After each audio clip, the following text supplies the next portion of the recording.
वास्तव में सदन की गरिमा हम सबके आचरण से ही संभव है।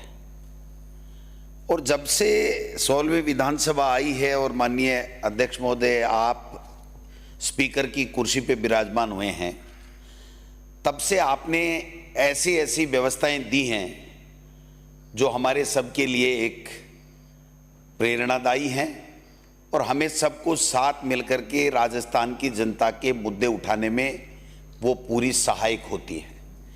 माननीय कृपलानी साहब ने बात उठानी भी चाहिए। अगर सदन में कोई गलत बात हो जाती है तो हमारे सबका दायित्व बनता है कि उस गलत बात को हम उठाएं और उसका निवारण करें और माननीय इस सदन की गरिमा को हम लोग गिरने से बचाएं। वास्तव में जो इनके शब्द थे वो कैसी परिस्थितियों में निकले, भावावेश में निकले, चाहे ध्यान नहीं रहा, कैसे निकले, अवस्था के कारण से निकले, हम कोई भी उन शब्दों को जायज नहीं ठहरा सकते, नहीं ठहराना चाहिए। लेकिन दो बातें हैं माननीय अध्यक्ष महोदय।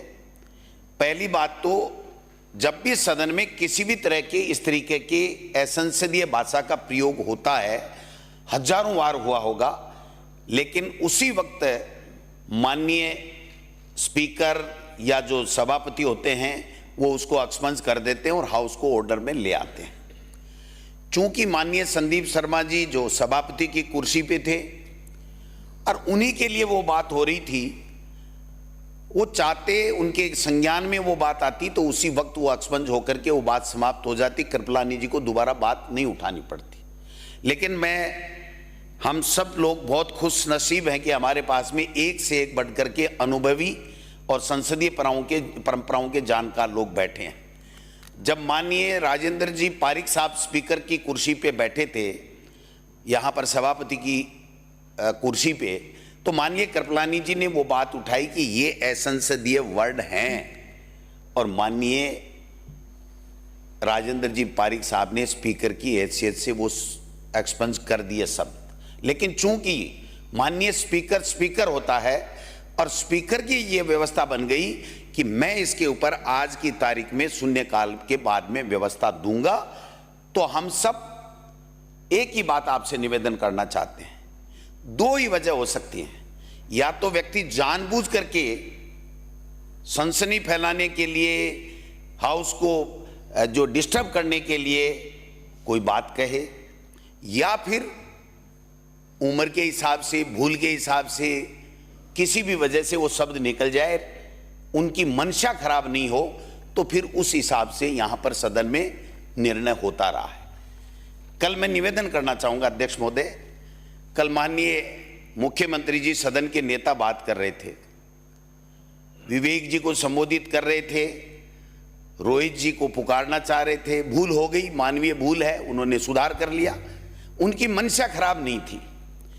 तो मैं ये निवेदन करना चाहता हूं कि उस वक्त जो स्पीच दे रहे थे वो स्पीच में वो बात गलत निकली, असंसदीय निकली, वो हम कोई भी स्वीकार करने को तैयार नहीं हैं। लेकिन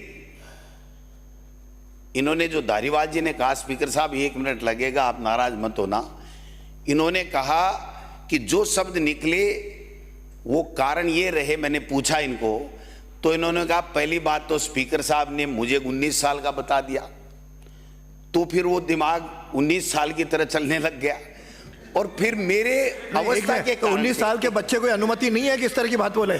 कोई बात नहीं, मैं फिर दूसरा क्या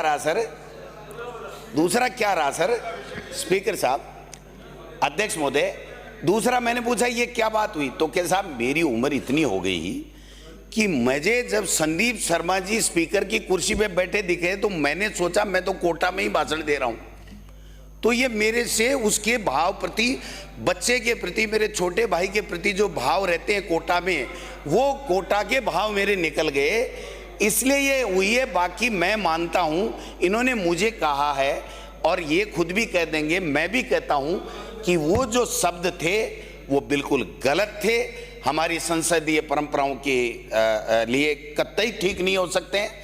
हम सब लोग ये मानते हैं कि सदन चलेगा तभी जनता के मुद्दे सदन में आएंगे, इसलिए हम लोग माफी चाहते हैं अगर इनसे कोई बात हुई है।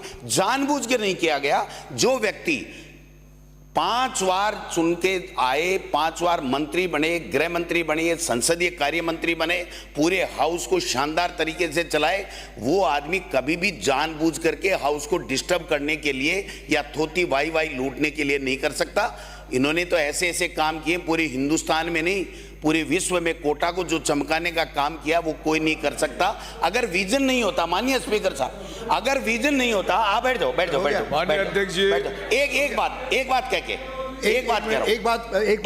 एक मिनट लंबा चलाएंगे तो कोई। कृपलानी जी को मैं इतना ही कहूंगा, कृपलानी जी को चाहे बीजेपी वाले मंत्री नहीं बनाए, लेकिन मंत्री वाले सीट पे बढ़ा दो। इस विषय को डाइल्यूट मत करो आप दोनों विराजो। इसलिए मैं चाहता हूं कि इस बात को स्पीकर साहब यहीं समाप्त की जाए।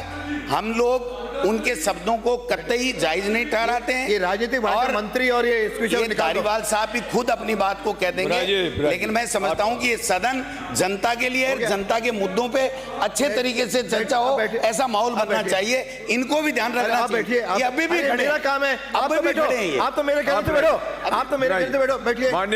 आपको कुछ माननीय अध्यक्ष महोदय, सदन पे थे, चूंकि माननीय शिवसेन जी विराजो। I will be the vibrant spokesperson bringing your message to life. Hello and welcome to MyGig. I can be your first go-to spokesperson for all kind of promotional videos and I'm thrilled to be your voice. I can be your storyteller or your brand face that brings your message to life.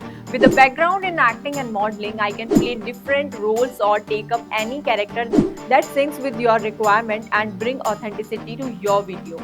From script writing to shooting in a natural background or on green screen, from premium edits to timely delivery, I am here to help you out in everything. My video characters can connect with your audience and instantly to convey your messages effectively and to leave a lasting impression. So do not wait anymore. Order now and reach out to me on Fiverr and feel free to ask anything before ordering. Thank you.